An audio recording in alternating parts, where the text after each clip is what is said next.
Hi everyone, welcome back to my channel. Okay, so this is a different type of video. This is going to be Volleyball Talks with Jacoby, episode 1. Can't believe we're here. Thank you so much for being here. Let me introduce my co-host. This is Valentina, the Volleyball. We love her. And this is Zoe, the Squishmallow. This was a gift from my husband, and she sleeps with me every night. Love her. Mwah. Anywho, I feel like this is not a podcast, but it's kind of a podcast. So let's just see what happens and let's go from there. But anywho, today I wanted to answer frequently asked questions that I get about volleyball. I feel like this is so interesting, and also like it's what the people want to know. You know, they want to know like what's the tea? So I wrote down a bunch of questions that I frequently get on my phone. So let me find them. So we'll try to keep this first little episode short and sweet, but it could also not be short and sweet. So I apologize in advance for how long this video is going to be. Anywho, let's see. Okay, first question. Actually, should I introduce myself? Maybe that would help, because sometimes I think I do have new subscribers watching my videos, or just new people, and they probably have no idea who I am. So let's do a little intro real quick. Who am I? Who is Jacoby? Okay, so hi, I am Jacoby. If you didn't catch on to that already, and I was a volleyball player in college, high school, middle school. I played volleyball for 12 years, 13 years, something like that, something crazy like that.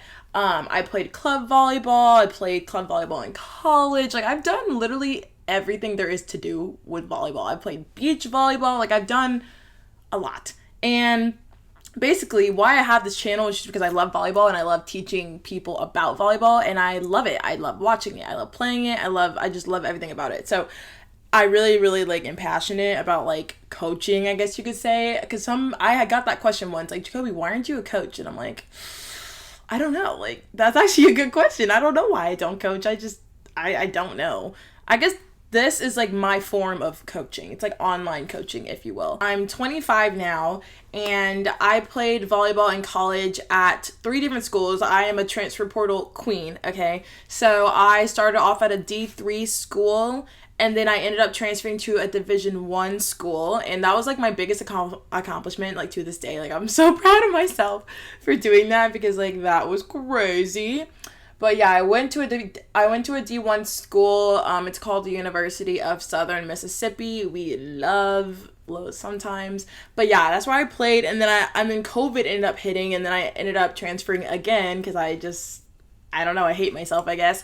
And I ended up going the NAIA route, and I ended up at Reinhardt University in Georgia, once again, baby. And that's where I got my undergraduate degree, and that's where I finished out my college career. So yeah. Anywho, that's a little bit about me. So let's get into the frequently asked questions. First thing I wrote down is there a such thing as being too short to play volleyball? I love this question because it is a very complicated answer. I'm going to go ahead and say no, there is no such thing as being too short for volleyball. Now, is there such thing as being too short for a position? Ooh, maybe. Maybe. And I know people were no, please, I want to be a middle, but I'm 5'2". It's okay. At some point, we got to consider the other possibilities, and we got to be realistic. You know what I mean? So in my opinion, there is no such thing as being too short if you are in the right position, okay? For example, I was a middle blocker when I was playing at D1 volleyball, and I was undersized. And I'm 5'11", okay? Just putting that out there. But keep in mind, we had a girl on Southern Miss who was 5'7", and she was hitting on the outside and starting. But once again, that's the outside hitter position. The big difference between the middle position and the outside position. And if you want a video about that, about volleyball positions explained, I can do that because I actually plan on doing it, but I don't know if people actually want to see that or not. But I will put that out for you guys if you want to. But yeah, yes and no. If you're trying to be a libero and you're short, that's perfectly fine. Liberos are naturally usually petite, short people. That's usually how that works. Because usually shorter people, when they're younger, they just train back row because they're short. That's just how it is. But if you have, dreams of being, a hitter, then, I think you can do it if you're, a really, really good hitter. But at some levels, height does outmatch skill. Period. Especially, at the higher Division 1 level, yeah, those coaches are looking for height. They're not really looking for someone who's like an undersized player unless they are like Team USA good. You know what I mean? So that's just my opinion. So the answer is yes and no, to be blunt. Okay, next question. How can I jump higher? Great question.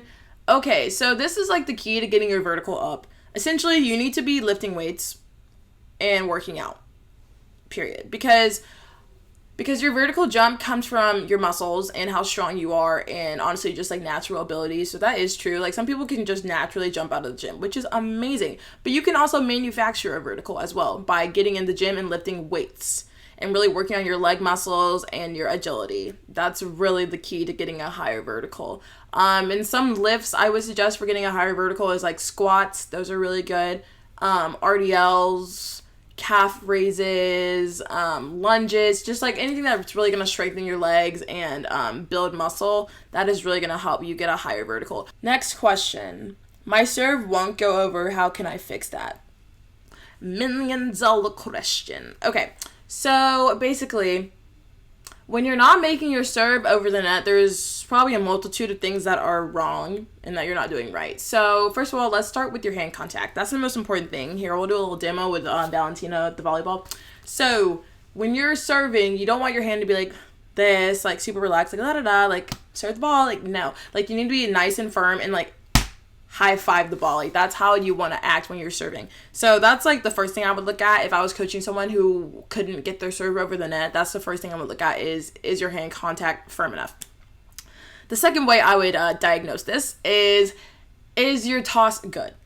Because if you have a bad toss, you're setting yourself up for failure. Okay, like it's not gonna go over if your toss is bad. So that's why like literally when I found my videos about like how to serve, like I really focus on toss and hand contact because those are like the two most important things. So if your toss is like super low, like the ball's gonna go low. But if it's super high, you're gonna contact the ball super high, and that means that it might fall short of the net. Okay, so you really want to focus on getting it nice and in the middle of those two extremes and focusing on your hand contact. The third thing I would look at is if your base is good and like if your serve routine's good. Like if you're just going back to the service line and just tossing the ball up and just serving, like you're doing it wrong. Like you need to take a moment, like deep breath, and then, hold the ball out, survey the court, take your time. Like you have 10 seconds, I think. That's the rule, I believe, is 10 seconds. You have 10 seconds to serve, so take your time.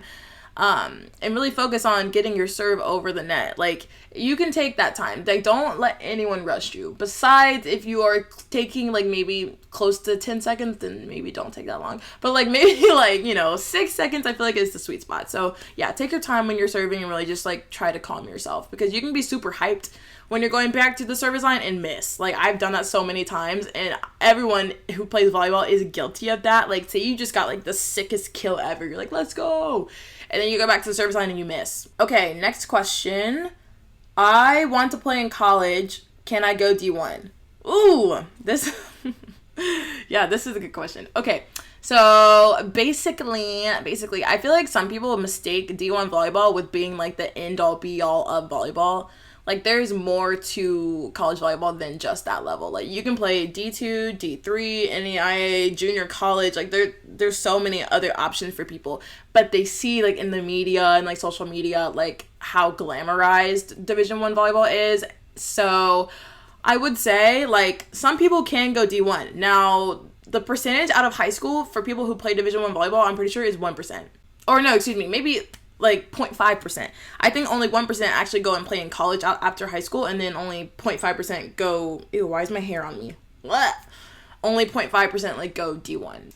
All that to say, like how you can really tell if you can play D1 is like there's a couple options. So what I did is I knew like in high school that I could play Division I volleyball because I asked my coach like straight up like, hey, like please do not sugarcoat this. Do you think I can play Division I volleyball? Yes or no?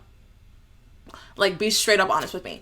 And I knew he wasn't going to be biased because I told him just to tell me the truth, like, please. And he was like, I think that you can play mid-major D1, but I don't think you can play, like, the highest level of D1. And that means, like, playing at like Nebraska or Stanford or Florida or Texas, you know, like schools like that. Like obviously not. But like I could play at like a mid-major D1 like Southern Mississippi or like South Alabama or UAB or something like that, you know what I mean? So it is really important to know your actual skill level and not like kid yourself, because like playing Division 1 volleyball is so much more than just being a really good volleyball player. There's other factors that go into it that are tough, like the work-life balance, the training, the time away from your friends, the lack of social life. Like there's so many other aspects that people do not consider, and they just see like, ooh, like gear haul, like on TikTok, and they're like, oh my god, like I want to play deal. Trust me, it is not for everybody. So that's my answer. That is my answer. Yeah. Okay, next question. What is your favorite college volleyball team? Ooh, I like this question. Okay. I love Nebraska volleyball. I think they are so talented. I love the way they play. I love the way Coach Cook coaches. I love that program. So I would say I love Nebraska. Penn State. I love to watch Penn State. Their players are always just so fiery. Like Rec Hall is always just so lit. Like their home games are lit. So I really like them. They also play with like a lot of fire. So I really, really like that team. Florida. Go Gators, baby. I'm a Southern SEC girl myself, so got to go with an SEC team for sure. Love Florida because I like Mary Wise and I like the way she plays. Truly, I really just like the way Florida plays. I think they're so good. Obviously, I don't have a favorite because I'm like naming multiple people, but I do have like a top 10, I would say. I really like Auburn. They're really on the come up, I'm telling you. I'm from Alabama, so I'm like, let's go. I'm not an Auburn fan, though. I'm an Alabama fan. But for volleyball, I would go for Auburn for sure because they're so talented. And I love the way they play. Like, they're super scrappy and they have really good ball control. So I really like that. And then I guess a West Coast team, Oregon, bruh. Their offense is so fast. It is crazy. So I would say Oregon for sure. And then I also really like USC just because I like Allie Batenhorst, and she used to play on Nebraska and then she transferred and now she's playing at USC. So I'm like, fight on, baby. Like, obviously I got my shirt on. Fight on, baby. So yeah, I would say those are some of my favorite teams. Oh, I also like Texas. Everyone likes Texas. I don't even have to say Texas. Everyone knows everyone likes Texas. Unless you're a hater, then you don't like Texas. But yeah, those are like my favorite teams, I would say. But yeah. I love watching college volleyball. It's so interesting. And then on the men's side, my favorite team's Hawaii. Go Bows. Duh. I feel like I'm such a bandwagon fan, but I feel like everyone loves Hawaii. And then, yeah, UCLA. Love UCLA men's volleyball. They're so good. I've seen them play multiple times in person. They are so talented. I also just really like John Speraw. I have a picture with him. If I can find it, I'll insert it into this video. Love that man. I think he's a great coach, and also they're killing it right now in the Olympics. So, period. Go Team USA. Okay, I feel like this video is getting kind of long, so I guess we'll do one more question and then wrap it up. So, let's see. What workouts should I be doing for volleyball? Great question. Okay, so I feel like for volleyball, you should really be focusing on strength training and agility. And also flexibility, honestly, because the more flexible you are, I feel like the better volleyball player you are. You can kind of reach more balls when you're hitting. That's what I've noticed. Because I'm a pretty flexible person because I did gymnastics when I was younger. Also been watching that in the Olympics. That's such a sidebar, but love watching gymnastics in the Olympics. Like, love it. Like, Suni Lee, she's eating. Oh my gosh, I love her. Anyways. But yeah, really focusing on flexibility, strength training is a really good idea. Mainly, like, to prevent injury. Like, when you're in season, you really want to prevent injury. So I would really work out my shoulders a lot because as a hitter, and I was hitting a lot, like, you know, because during the season you're practicing, you get extra reps, and then you're also playing on top of that. So those are 3 main events that happen every week, multiple times a week.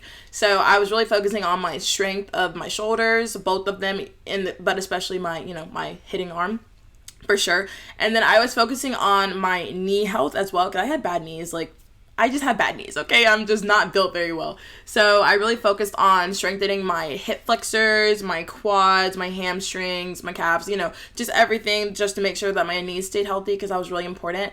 But during the off season, I would lift a little bit differently. I would be lifting for strength, so I would be squatting a lot. I would be doing like progressive overload and just trying to build muscle, because I wanted to be the strongest I could coming into the season, so I could kind of like withstand the weathering of the season, because the season really wears down your body. So I wanted to be like the least injury prone as possible. I also made sure that I trained abs, and this was also by like design of our trainer that we had, because at Southern Miss, like, we had a trainer that we worked out with, and we just lifted like, honestly, like football players, to be real. Like, that was so brutal. But yeah, so we would lift super heavy there. And then when I was at Reinhardt, we also had a trainer, and he would always focus on, after every workout, we would do weighted abs. Like, we had to do at least 100 some like ab workout with a weight, so we could, I don't know, strengthen our core, which is very important for volleyball as well, because it really focuses on like your stability, which is very important, like your balance, your agility, you know. So core is everything. So I really trained that hard as well during the season. But yeah, that is my answer. Thank you guys so much for watching this first little episode of my not podcast. I don't know what to call it. It's really not a podcast. I don't even want to label it a podcast, but I guess it is, because I have a whole microphone. Anywho, thank you guys so much for watching. I hope you liked this video. Leave some comments down below for like the next episode, maybe ask me some questions about volleyball or whatever, and I can answer your questions directly in the next episode. So yeah, and also leave me any ideas you want me to talk about in the next episode, or any video ideas, period. Whatever you want to see from me, just let me know in the comments. Thank you guys so much for watching, and I'll see y'all next time. Bye.